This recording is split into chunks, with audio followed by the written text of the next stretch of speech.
Tere tulemast kuulama konservatiivse kristlase saadet. Iganädalane vestlus usu, poliitika ja kultuuri teemadel. Teiega on täna Marko Müürisepp ja Hans-Krist Loime. Tere kõigile kuulajatele, vaatajatele, konservatiivne kristlane ja Marko, 20. saade. Juubeli saade jälle. Et esimesed 20 saadet tehtud, siit ainult edasi. Jah, vaatame, kui tuleb 200 saade, vaatame, mis tuju siis on. Jah, vaatame. Nii, aga täna meil on jälle saatekülaline ja energeetika ekspert. Nimetame niimoodi. Ja Jaanus Ojangu. Tervist, rõõm, et kutsusite, tore on siin olla ja rääkida teiega. Ja mina olen ikka Marko Müürisepp. Ja mina olen Hans-Krist Loime.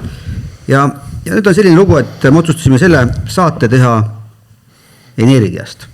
No, mitte nüüd päris nendest energiatest, mida kristallipoodides räägitakse, aga me võime ka sellest rääkida, kõik algab sealt samast.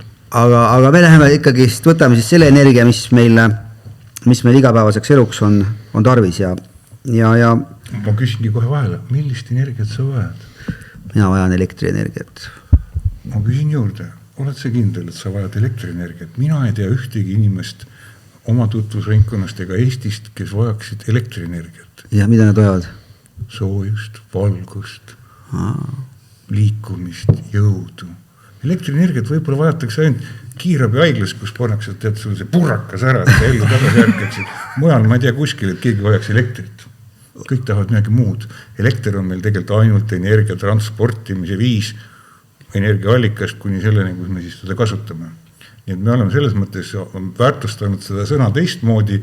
Jah, ta on meid elu muutnud kardinaalselt, aga jah, elekter on vaid üks moodus energiat üle kanda selle asukohast tema kasutamiskohta. Nii et Marko, kristallid taskusse. No mina neid ei pane taskusse, mul on rist kaelas selle asemel, aga siis teine on see, et me tahaksime tänases saates rääkida siis tõesti sellest energiast, mida me tarbime ja nii mõlemist, nii elektrist kui ka tegelikult kütustest. Ja miks me üldse selle saate teeme? Me selle saate teeme sellepärast, et Eesti pärast taasiseseisvumist praktiliselt oli elektri koha pealt iseseisev. Müüsime elektrienergiat välja. Olgem siis, kui te juba mind ekspertiks kutsusite, olgem terminitest täpsed. Me olime ise hakkama saavad, me suutsime toota nii palju kui vaja oli, suutsime ka eksportida, aga me ei olnud iseseisvad. Elektrivõrk on iseseisev nüüd alles sellest eelmise aasta veebruarikuust. Sinna maani me olime tihedate sidemikadega seotud, meie natuke ära pööranud idanaabriga. Ja, aga igal juhul üks väide on see, et tänu sellele, et meil oli oma elektri tootmine, oli Venemaal väiksem mõju meie üle võrreldes teiste endiste liiduvabariikidega. Selles mõttes me olime iseseisvad, jah. Meil oli oma majandus, meil oli oma energia ja ajaloost võttes on ka see, et Eesti nüüd taasiseseisvunud vabariigi esimene valuuta ekspordist tuligi selle sama põlevkivi energia müügist. Küll sama vaesele naabrile Lätile, aga siiski. Okei. Siis on selline asi, et teoreetiliselt me võiksime ka olla kütuste koha pealt täiesti iseseisvad. Oleneb kuhu nüüd selle kriips tõmmata, jah? Et kui me räägime elektrienergiast, siis me saaksime olla iseseisvad.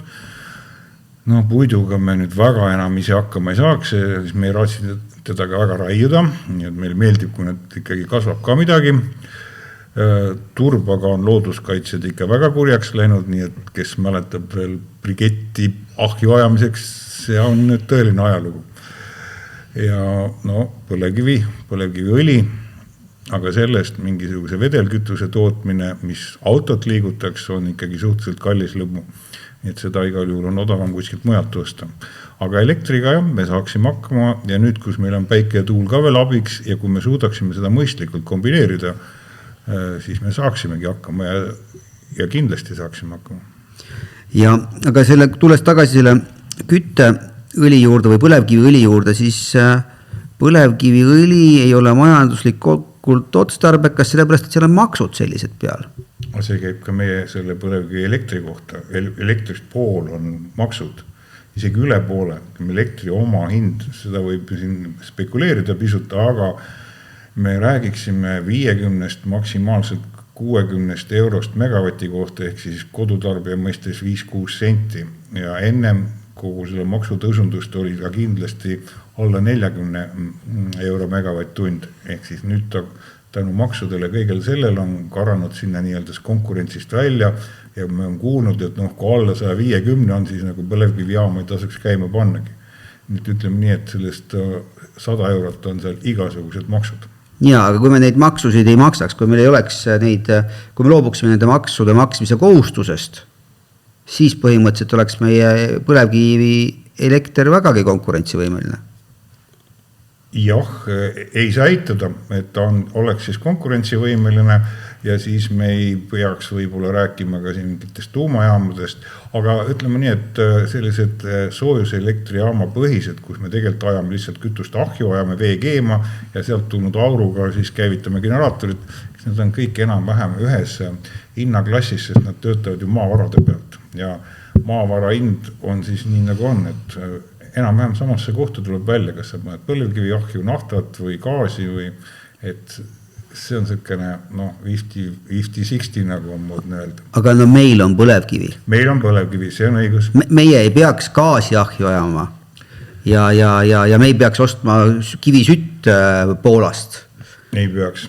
Ja et selles suhtes tegelikult Eesti, natuke enne siia saadet uurisin seda, et praegu on Eesti piiranud selle põlevkivi tootmise umbes 20 miljoni tonni peale seaduse järgi. Praktikas ta toodab seal mingisugune 12 tonni jooksul, aga Eesti taasiseseisvumise alguses me tegelikult tootsime 30 tonni. Ma ei tea, kus sul need täpselt andmed on. No umbes 30 tonni. Mina mäletan, ma olin ise selle ajal nii-öelda skangid. 30 miljonit tonni, jah. Et mina mäletan 22-23 oli siis, mis elektriks läks. Okei, aga põhimõtteliselt on nii, et ütled arvutuste järgi on see, et meie olemasoleva põlevkiviga oleks võimalik täita kogu meie see elektrivajadus koos siis olemasoleva juba taastuvenergia osaga ja ühe arvutuse järgi oleks võimalik ka, et põlevkiviõli oleks võimalik toota niivõrd palju, et meil oleks võimalik isegi mootorkütuste saavutada iseseisvust mootorkütuste koha pealt. Olgu, ma saan aru, et me peaksime osa välja müüma, et osta bensiini asemele ja peaksime siis rafineerimistehaseid juurde ehitama selleks, et teha sellist nagu mootorikütuseks sobivat, aga teoreetiliselt on võimalik Eestis täiesti olla igasuguse nii kütuste kui ka siis elektri koha pealt täiesti iseseisev. Siin peab ikkagi selle ära täpsustama, sa ise tõid sisse selle, et sa osa müüd välja, et siis tagasi osta bensiini ja selliseid peenemaid kütuseid. See ikkagi ei ole iseseisvus, see on juba kaubandus.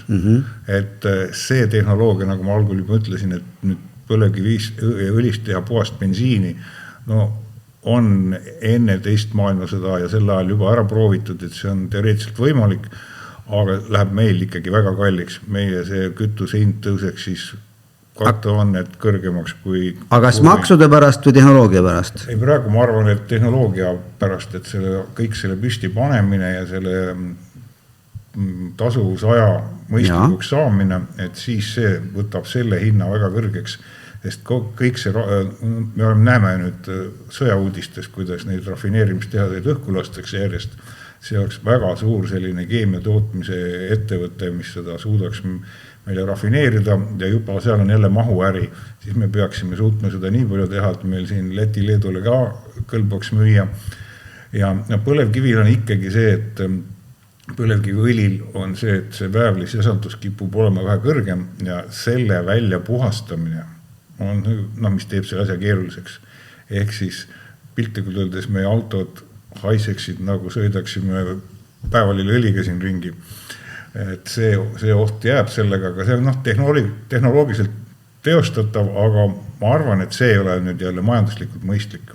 Kui me suudaksime selle tasakaalu saavutada, et me müüme seda laevandusele sobivalt põlevkiviõli nii palju, et selle rahast suudame omalt bensiini osta, seda võib ka ju ise hakkama saamiseks nimetada, aga see on ikkagi kaubanduspõhine asi siis, et päris bensiini, ma arvan, et lähema 10 aasta jooksul me ei suuda kindlasti toota mõistlikus koguses. Ei, no, ma olen sellega nõus, et lähima 10 aasta jooksul, aga meil on, mõnes mõttes meil on nagu võimalus valida teekond.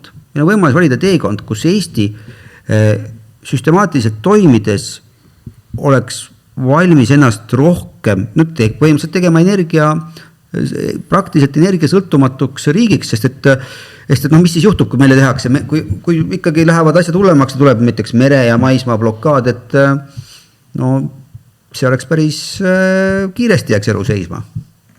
No kui tuleb päris selline blokaad, siis see elu jääb igal juhul seisma, aga kui meil on lihtsalt see küsimus, et me peame majanduslikult mingil põhjusel ise hakkama saama, noh, see ebabilants väliskaubandus läheb nii negatiivseks, et me ei jaksa maal bensiini osta, see on nagu pigem tõsisem probleem, et siis on nagu see ise hakkama saamise vajadus ja no nende õlide ja asjadega me võime omale paari kuu varu siin ette toota ja sellega ikkagi ära elada, kui meil, no ma ei ole päris kindel, et meie suudaksime vastu panna sellist 4 ja rohkem aastalist iseseisvussõda, nagu praegu kahjuks Ukraina peab pidama, et me on lihtsalt territoriaalselt nii väiksed, et siinkohal see meie oma õlitööstus meid ei päästaks.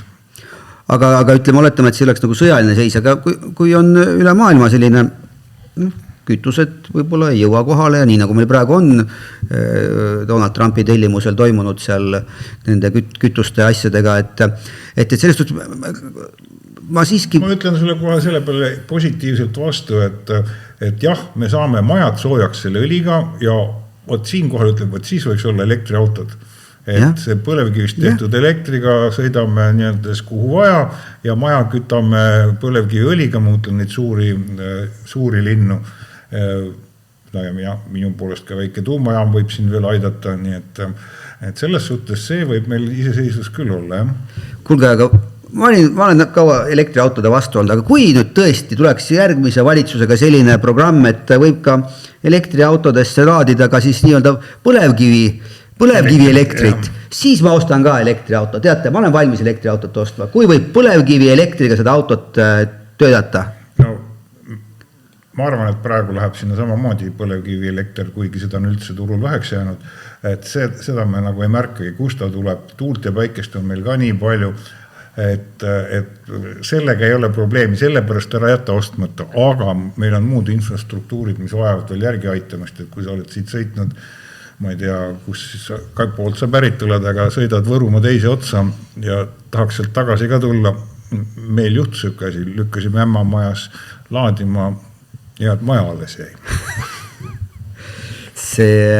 Ma tegelikult aastal 2011 oli mul selline periood, kus mul ei olnud autot. Ja siis ma üürisin elektriautot. Mul oli 2 väikest last. Ma müüsin oma 3-liitrise bensiiniauto maha, tellisin endale uue diiselauto ja siis tuli välja, et see tellimus alguses oli 4 kuud, pean ootama oma autot, tuli välja 10 kuud. Ma olin 10 kuud 2 väikse lapsega ja ma sõitsin, olid seal ju ka rent oli Volt või mingisugune Eesti rent oli ja elektriautodega ja tegelikult on võimalik elektriautodega linnas hakkama saada. Täiesti.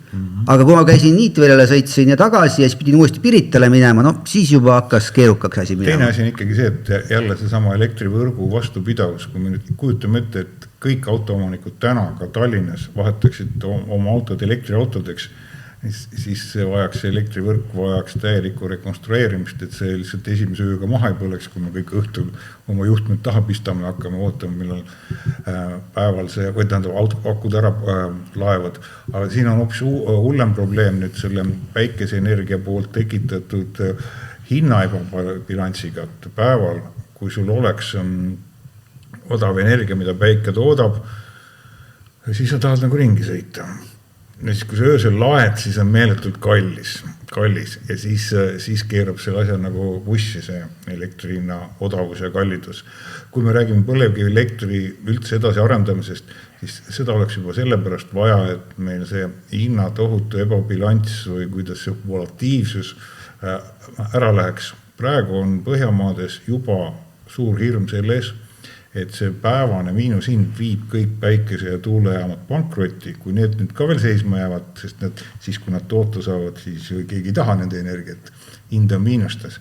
Et see miinushind tuleks nagu turult välja tõrjuda ja selle vastu võiks olla siin siis jah mingi põlevkivijaam või mis iganes muu jaam võiks seda ka toetada ja siin tuleks see hinna, eks see energiaturg tuleks ära korrastada ja riigi poolt peaks, ma ei tea, riigi või ühiskonna poolt tulema see otsus, et null hinda ei saa teha. Siis me kaotame kõik, et ilma rahata asja ei ole, see lõpeb lõpuks sellega, et põlevkivijaavad surevad meil nüüd lähema 5-10 aasta jooksul vanadusse, lihtsalt raud on väsinud. Kas me tahame või ei taha, nad pudisevad varsti ära. Üle 10 aasta me ei suuda neid kindlasti koos hoida, aga esimesed hakkavad siit varem ära kukkuma. Ja kui samaks ajaks on kõik päikese ja tuulejaamad ka pankrotti läinud, me siis teeme, siis me elame ainult leedulaste kalli gaasi elektri pealt ja maksame iga päev siin. Ja voolab raha välja kodust, voolab raha välja. No, ma arvan, et võiksime selle teema vist kokku võtta sellega, et kuna meil on põlevkivi olemas. Sa kuulad saadet Konservatiivne kristlane. Uued osad ja värsked vaated ootavad sind siinsamas igal nädalal. Pane meie kanalile like ja subscribe. Nii aitad meil hoida kristliku maailmavaadet pildis ja jõuda veelgi rohkemate kuulajateni. Meil tasub sellest põlevkivist energiat toota. Ja meil on oskused olemas, me ei pea nullist alustama. Kuigi kogu seda oskusi on ka nagu kokku surutud ja need eksperte on järjest vähemaks jäämas. Ja kui me teeme jälle riigihankega sellise hanke, et odavaim hind võidab, isegi kui nad ei ole põlevkivi enne elu seeski näinud, siis me saame selle Auvere 2, mis ei lähegi käima. Et me peame oskama ka omama ekspertiisi, et üldse midagi hanke korra sisse osta. Ise me teda ilma välisabita nagunii ei ehita, meil ei ole selliseid tehnoloogiaid ega tehased, kes paneks meil uue elektrijaama püsti, aga me peame oskama küsida, millist jaama me tahame. Aga no põlevkivi valdkonnas on ainult 12 riiki, kes selle asjaga tegelevad. No, päriselt nagu Eestiga võrreldaval tasemel või sellised nagu... Kahjuks need mehed, kes oskavad nüüd Eestis põlevkivi nii põletada, et see ka muutuks elektriks. Neid on ka tegelikult, me ainult kujutame ette, et meil need on kõik veel alles. Enamus neist on kas pensionil või muul põhjusel siit aktiivsest tegevusest lahkunud ja teadurid kindlasti veel on, tublisid teadurid, aga selliseid praktilisi mehi, kes suudaks selle kokku projekteerida, ehitada. See on igal juhul on mingi välisfirma abiga ja meie peame oskama õigesti küsida. Võt see on meie tarkus ja seda tarkust hakkab ka juba puudu jääma, aga meil on see põlevkivi ja me teame, et sellest saab järelikult. No, järelikult on väga kiire probleem, me peaksime kohe tegutsema. 4 aastat tagasi oleks juba pidanud tegutsema. No siis võitisid ühed teistsugused jõud võitsid selle valimised. Julgust on vaja. Oled sa kindel, et kui nüüd see meile sõbralik erakond järgmine kord saab juhtivaks erakonnaks valitsuses, et meie mehed nagu püksi ei lase või? Aga miks nad peaksid? Et ei julge seda otsust teha, et ei julge sinna minna. Sellepärast, et siis on ikkagi see 66% elanikkonnast äkki on liiga rohelised ja mis siis järgmistel valimistel saab. Täna tule välja selle lausega, et me ehitame uue põlevkivi jaama ja viime energeetika põlevkivi peale. Meid lihtsalt rullitakse üle. Me peame oskama targalt selle asja välja tuua, see on põhiline. Aga tarkus on ju see, et see on ju see annab meile iseseisvuse, see annab meile majandusliku vabaduse ja see annab meile selle, et me ei ole kellegile nagu võlgu. See on ju see, et muidu see nagu viime raha aga see vajabki julgust, et seda ausalt, selgelt välja öelda, aga meil on hääli vaja. No loodame, et on julgust ja rahvas on ka julge. Kas me võime järgmise teema peale minna? Üsna tume on tulevik. Ei ole nii tume, no selles suhtes, et julgust on vaja lihtsalt. Muidu jäävad tuled kustuda. Tule ei kustu ära. Ja soojust ei tule niisama. No jah. Soojusega on selles mõttes natuke lihtsam, et kunagi tuleb ikka suvi. Me võime seda põlevkiviõli, mida me oskame toota, meil on nüüd 3 suurt tehast ja mitte laevadele anda, ajame selle katlamajadesse ja külma kätte me ära ei sure. Aga see on tähtis meie laiuskraadi, sellepärast, et siin ilma lisapanuseta elu lõpeb päris kiirelt. Ütleme, mina on suured tänusõnad ikkagi Eesti Energiale ja sellele VKG-le, kes on seda põlevkivi asja edasi hoidnud, eriti VKG-le, kes ka suruvad seda täiega, et jumal tänatud, et sõlitööstused meil käivad. See on rahvuslik kapital, mida me väärindame ja vajadusel saame ka seda kasutada. Tuleks siia juurde veel, et me täst elektrit ka julgeks teha. Jah, julgeme. Vaadake, enam meile küsimus mitte, kas me oskame, see on ka natuke kahtlane, aga nüüd, kas me üldse julgeme. Aga uurime siis, et kes see Jaanus on? Uurime, seda on lausa põnev kohe kuulda. Vau, läheb uurimiseks. Ja nüüd uurimisest, et hakkasime kohe kiirelt pihta, kas sa jõudnud vist ise endast mitte midagi, räägi paari sõnaga endast ka veel. No ütleme nii, et alustasin Eesti Energias siis, kui ma natukene inseneriks olin saanud, olin päris tehnilises mõttes kangide juures, kõik elektrijaamad, need, millest me täna räägime, on mul nendes läbi stažeeritud, kõikide nuppe olen vajutanud kuni Läti hüdrojaamadeni välja, siis olen pikalt tegelenud elektrivõrkude projekteerimise ja ehitamisega ja see püsimatu hing, nagu ma olen, ma ehitan Rail Balticat, õigemini kui mina projekteerin, teised ehitavad ja seal ka jälle elektri osa, nii et elekter on tulnud, et jääda minu ellu ja ma vahepeal proovisin poliitikat ka, see ei tulnud nii hästi välja. No aga ikkagi mõõdame su poliitilist seda temperatuuri. Anna tulla. Kas homopaaridel peaks olema õigus lapsi adopteerida? Kohe sellised küsimused, tõmbas nagu natuke hinge kinni. See on see küsimus, mida ma ikkagi üldse ei saagi aru, et kus see küsimus on tulnud. Et see, sa tahad jah-ei vastust saada. Jah-ei vastus on ei, aga kindlasti on mingid erandid, aga me räägime sellest üldiselt. Jah, üldiselt ja ma ei näe, et see peaks olema mingi riigi poolt soodustatud trend. Kui on kahel inimesel mingi sugulane laps jäänud orvuks ja nad tahavad seda kasvatada, see on hoopis teine teema. Väga hea. Kas abielu peaks olema ainult mehe ja naise vahel? Ülejäänud on koos elu. Väga hea. Kas transsooliste õigused on teema, millega riik peaks rohkem tegelema? Küsime sellele siis nüüd enda südamest vastan. Riik peaks rohkem tegelema traditsioonilise perekonna arendamisega, et me välja ei sureks. Väga hea. Kas Eesti peaks piirama sisserännet kultuuriliselt väga erinevatest riikidest? See on juba Põhjamaades nähtud olukord, et kui kultuuriliselt väga erinevad rahvad siin tulevad ja ennast sisse seavad, siis lõpuks läheb asi käest ära. Teiseks, meil on jälle see sama asi, me ei julge neile öeldagi, et me oleme eestlased, me oleme nõus hakkama rääkima nende keelt ja kummardama nende pühasid, nii et jälle julgust on vaja seda öelda ja piirata veel rohkem kui energeetika valikutes, nii et jah, me ei peaks siia kõiki lubama, kes niisama tahavad tulla. Ja minu arust siin oleks ka see piirang, et nagu näen, et 2 aastaga keeleeksamit ära ei tee, siis tagasi koju. Kas sündimuse tõstmiseks peaks riik tegema rohkem meetmeid? No ma peaaegu vastasin, et tuleks meetmeid parandada ja mitte tegeleda nende tüüpide reklaamimisega, keda ma ei tahaks nimetada, sina neid nimetasid. Olu, kas sõnavabadust peaks piirama, kui see riivab kellegi tundeid? Inimest tuleb õpetada üksteist austama. Ja kui me oskame üksteist austada, siis me ei hakka kellegi tundeid riivama. Aga kui me paneme ametlikult selle piirangu peale, siis on jälle keegi tüüp, kes ütleb, et vabandust, su pilk ei meeldinud mulle. Ja sa solvasid mind selle pilguga, nii et ma ei julgeks piiranguid panna, aga ma rõhuks hingelisele kasvatusele. Väga hea. Kas on õige, kui naine seab karjääri, pere ja laste kasvatamisest ettepoole? See on jälle riigi küsimus, kas me tahame, et meil pered õitsevad ja soodustaksime perekondasid, et naistel oleks võimalus rahulikult perega ka tegeleda.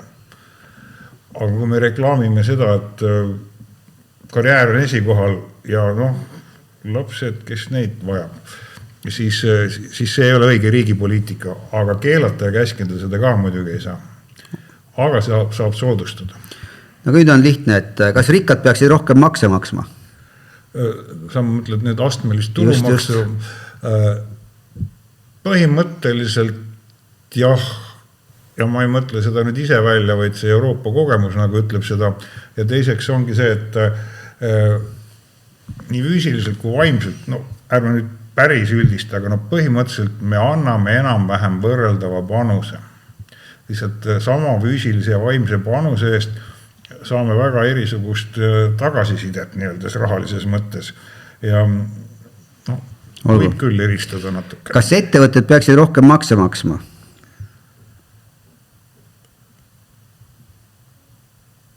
No, maksupoliitika on üldse selline keeruline asi, et ma siin praegu tsiteeriks minu lemmikerakonna kunagist või kunagist esimest ja praegust auesimest Mart Laari, kes ikkagi ütleb, et maksudega ei mängita.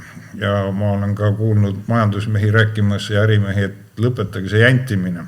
Kui tahate, pange maksu juurde, ma olen nõus maksma, aga ärge loksutage sellega kogu aeg edasi tagasi.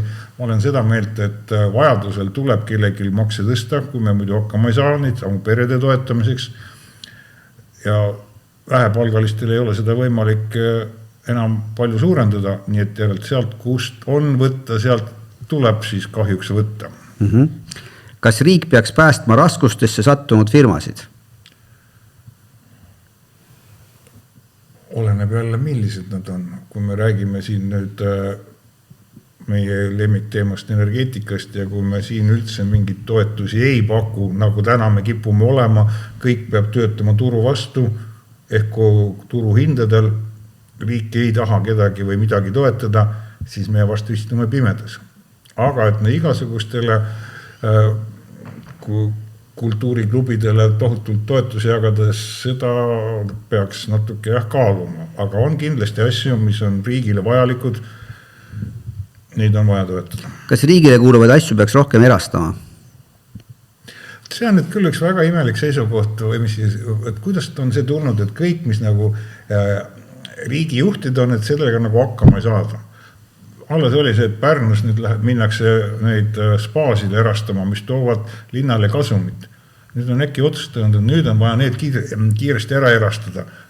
See on jälle selline poliitiline küsimus, et kellele mis kasulik on. Kui me oskaks neid ettevõtteid juhtida, neid ei pea meelega juurde ehitama või tekitama, aga need, mis on kasumis ja monopoolsed, võiksid ja mõned isegi peaksid olema riigi käes.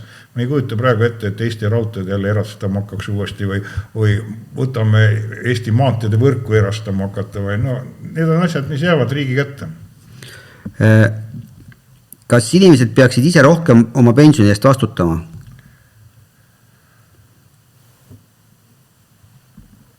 Pensioniga on ikkagi selline lugu, et meil ei ole nii pikka stabiilsuse perioodi üldse olnudki, et kuskil mingi pension oleks õnnelikult lõpuni välja jõudnud. Kogutud pension oleks hakanud nagu tagasi võimaldanud väärikat elu. Ja sellepärast mõtlengi, et ikkagi on lapsed, kodu, selliste asjadeks investeerimine, et sa saaksid elu väärikalt lõpetada oma laste ja pere keskel ja nende toel, et see on nagu see minu arust õige investeering. See, et sa nüüd peale kooli minekut paned omale vanadekodusse koha kirja ja hakkad koguma vanadekogu arvete maksmiseks raha, ei ole päris minu maitse. Nõus. Kas riiklik alampalk on vajalik?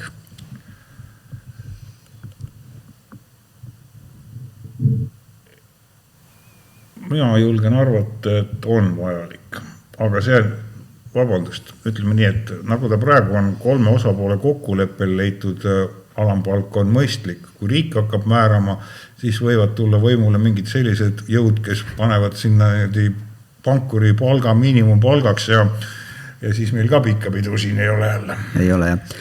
Kas majanduskasvu ja töökohti võib toetada ka keskkonna arvelt? Siin tuleks ikkagi Eesti talupojatarkusega läheneda, et targu kodus talita, et kõik mõjud omavad vastasmõju, nii kui me midagi teeme, tekib kohe kahju millegile keskkonnale võiks nii öelda. Ja seda tuleb optimeerida, tuleb teha nii vähe kui võimalik ja nii palju kui vaja. Et igal juhul kõik, mis me soodustame tootmist, on majandusele kahjulik, see jääb. Aga me rääkisime keskkonnast. Mis ma ütlesin? Ma mõtlesin, et kõik, mis me majanduslikult teeme, on keskkonnale kahjulik. Ja. Nii et see optimumi koht tuleb seal igal juhul leida. Selge. Me oleme nüüd läbi käinud kõik need küsimused, kas sul on ise soovi midagi öelda? Kellele? Meie vaatajatele ja kuulajatele, jah. No tegelikult ongi see, et me peame julgema mingeid otsuseid teha ja mõtleme seda sama asja, et kas me ise endale ka soovime seda, mida me teistelt nõuame, et kas me oleme ise valmis nende mängureeglite järgi mängima. No, hea näide, ütleme nii, et on see, et me kõik räägime, et nutindus on halb, aga olge 3 päeva ilma oma nutiseadmeteta.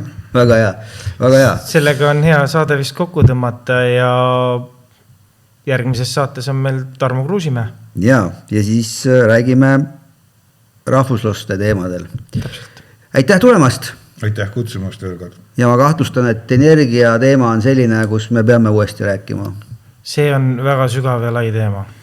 Nii et järgmiste kordadeni. Alati nõus osalema. Aitäh! Kõike head, aitäh! Sa kuulad saadet Konservatiivne kristlane. Uued osad ja värsked vaated ootavad sind siinsamas igal nädalal. Pane meie kanalile like ja subscribe. Nii aitad meil hoida kristlikku maailmavaadet pildis ja jõuda veelgi rohkemate kuulajateni.